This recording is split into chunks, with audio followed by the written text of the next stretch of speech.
In detail मध्ये अक्षरशः ओळी आपण घेऊन तिला कट करून तिला झूम करून त्याच्यामध्ये काय काय असतं एवढं इन डिटेल मध्ये शिकतोय. नेमकं कसा ओहम पण बाहेर रिलीज होतोय, कशा पद्धतीने युटेराईनची वॉल आपण पाहतोय, मग त्याच्यामध्ये पेरिमेट्रियम झालं, मायोमेट्रियम झालं, एंडोमेट्रियम झालं. मग ती एंडोमेट्रियम कशी डेव्हलप होते आणि ती का कोलॅप्स होते, कशासाठी डेव्हलप होते, मग कोलॅप्स का करावं लागतंय, मग परत परत ब्लड बाहेर काय येतंय, या सगळ्या 3 ज्या सायकल आहेत त्या तिन्ही सायकल एकत्र येतात आणि एक सायकल बनते, तिचं नाव आहे मेन्स्ट्रुअल सायकल. म्हणजे काय असतं ऍक्च्युअली माहिती का, व्हाजाइनल ओपनिंग मध्ये असा युटेरस आणि नंतर फॅलोपियन ट्यूब आणि इथं घेतला आपण ओव्हरी. होतं काय, मेलचा स्पर्म आणि ओहम हे दोघं जण फ्यूज झाले तर झायगोट बनतो. हे 8वीच्या विद्यार्थ्यांना पण माहिती, 7वीच्या विद्यार्थ्यांना पण माहिती. आणि जो झायगोट जो आहे तो त्या युटेरसच्या वालवर जाऊन चिटकतो आणि चिटकल्याच्या नंतर तो ग्रो होतो. मग तिथं त्याला जेवायला लागेल ना काहीतरी, आपण आपल्याला कसं ग्रो करण्यासाठी जेवायला लागतं तसं झायगोटला म्हणजे ग्रो करण्यासाठी काहीतरी न्यूट्रिशन लागेल ना. मग ते न्यूट्रिशन कोण प्रोव्हाइड करतं, वाढलेली ती युटेरसची वॉल. जर इन केस समजा तिथं जर तो झायगोट अटॅच झाला नाही तर वाढलेल्या वालचा काही फायदा आहे नाही ना. मग वाढलेल्या वालचा काही फायदा नाही, तिथं एक्स्ट्रा एनर्जी चालली, मग ते काय होऊन जाणार, ती वाढलेली वाल परत कोलॅप्स होणार. मग कोलॅप्स झाले म्हणजे ब्लड सहित ते बाहेर येणार. ते बाहेर आलं त्या फेजलाच आपण म्हणतो ब्लीडिंग फेज. आलं लक्षात, हा पार्ट बेटा इव्होल्युशनचा आहे.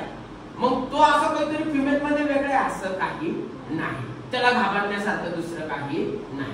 आलं लक्षात मित्रांनो. पण ते नवीन असं काही लाजण्यासारखं दुसरं काही आहे, नेचरच आहे आणि सगळं काही. आणि बरेच जण गैरसमज आहे त्याच्यामध्ये की नाही बाबा अस्वच्छ असतं तर जी महिला समजा मेन्स्ट्रुअल सायकल तिला कोणाला लागू नाही, हे सगळे गैरसमज आहे बेटा. त्या स्त्रीनं एका बाजूला का बसावं, पूर्वीच्या परंपरा आहे की एखाद्या स्त्रीला मेन्स्ट्रुअल सायकल असली की तुमच्या घरामध्ये असं की नाही बाबा मम्मीला मेन्स्ट्रुअल सायकल आहे, मग मम्मी आता स्वयंपाक पण बनवत नाही, देवाला पण लागत नाही, यूज करत नाही, ट्यूब करत नाही, असं होत नाही, काम पण करत नाही. ती एक परंपरेमध्ये असं ठरवलंय की मेन्स्ट्रुअल सायकलच्या ब्लीडिंग फेज मध्ये अक्षरशः ब्लड व्हेसल रप्चर होतात आणि रप्चर होऊन ते ब्लड बाहेर येतं. मग त्या रप्चर होत असताना फिमेलला त्रास होतो. मग त्रास होत असताना फॉर एक्झाम्पल तुमच्या पायाला लागलं, मी म्हटलं पाळा, तुम्ही पाळला नाही का, नाही. मग फिमेलची युटेरसची वॉल जी ती कोलॅप्स होते बेटा, रप्चर होते, ते ब्लड बाहेर येतंय, तिला पेन होणारच आहे. मग पेन होत असताना काम करायला पाहिजे का, नाही. म्हणून समाजाने ठरवलंय की मेन्स्ट्रुअल सायकल एखाद्या लेडीजला जेव्हा ब्लीडिंग फेज चालू असतो तेव्हा तिला कोणत्याही गोष्टीचं काम करू नये. तेव्हा लोक ऐकून घेत नव्हते की नाही बाबा हिला त्रास होतो तरी काम कर. आणि लक्षात, ही पूर्वीची गोष्ट आहे. मग समाजाने त्याच्यावर काय बंधन लावले की नाही बाबा ते अस्वच्छ असतं, जेणेकरून त्या लेडीजला बिचारीला कुठेतरी आराम करता येईल त्या पेनफुल कंडिशन मध्ये. अशी ती परंपरा होती. आलं लक्षात बेटा.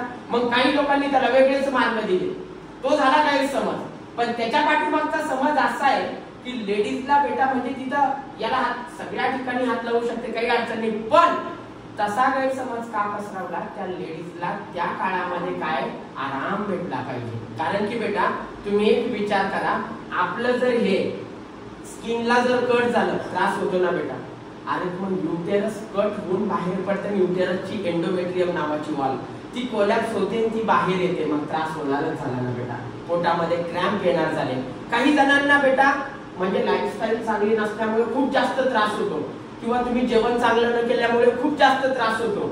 मग हा त्रास जर अवॉइड करायचा जर असला समजा, तर त्या बाबतीत आता मी शिक्षक आहे ठीक आहे, पण डॉक्टरच सांगतील कोणता व्यायाम केला पाहिजे, कोमट पाणी पिलं पाहिजे, कोमट पाण्यासोबत तूप टाकलं पाहिजे, मग ज्यावेळेस त्रास होतो तो पिलं पाहिजे. ह्या सगळ्या काही गोष्टी जाऊन लगेच मेडिकल मध्ये जाऊन लगेच टॅबलेट घ्यायची नसते. आलं लक्षात. त्याचे परिणाम तुम्हाला आता कळणार नाही. लगेच जातात मेडिकलवर, नाही बाबा असं असेल, लगेच तिथून टॅबलेट घेतात, घेऊन टाकतात, झालं लगेच पेन, नाही बाबा त्या पेन किलर नका घेऊ, किडनीवर तुम्हाला प्रॉब्लेम होईल.